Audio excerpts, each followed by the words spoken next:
সেই সাপ, এই সাপের দংশনে আমাদের পতনগর গ্রামের ঠাকুরগাঁওয়ের হরিপুর উপজেলায় সাপের দংশনে মীরা ১৩ নামে এক অষ্টম শ্রেণীর ছাত্রীর মর্মান্তিক মৃত্যু হয়েছে। বৃহস্পতিবার ১৮ জুন রাতে উপজেলার কামারপুকুর ইউনিয়নের পতনডোবা গ্রামে এ ঘটনা ঘটে।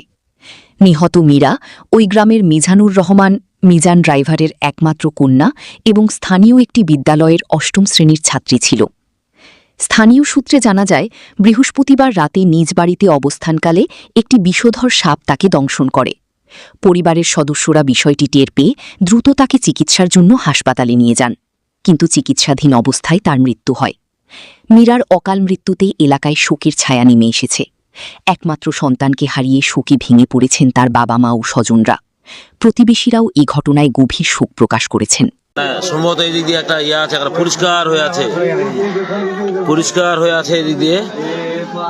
আমরা সবাই আশঙ্কা করতেছি যে এই দিক দিয়ে হয়তো সাপটি পালাতে পারে। এখানে দেখেন একবারে সুন্দর আছে, তবে এখনো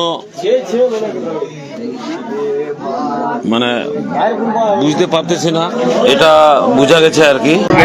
সুপ্রিয় দর্শক, দেখছেন এই সেই সাপ, এই সাপের দংশনে আমাদের পতনগর গ্রামের মিজানের মেয়ে অকালে মৃত্যুবরণ করলেন। তার জানাজা শেষে এই ঘরের তল্লাশি চালিয়ে এই সাপটিকে উদ্ধার করা হয়েছে। এই সাপের দংশনে মিজানের মেয়ে গতকাল রাত ১টার দিকে মৃত্যুবরণ করেছে।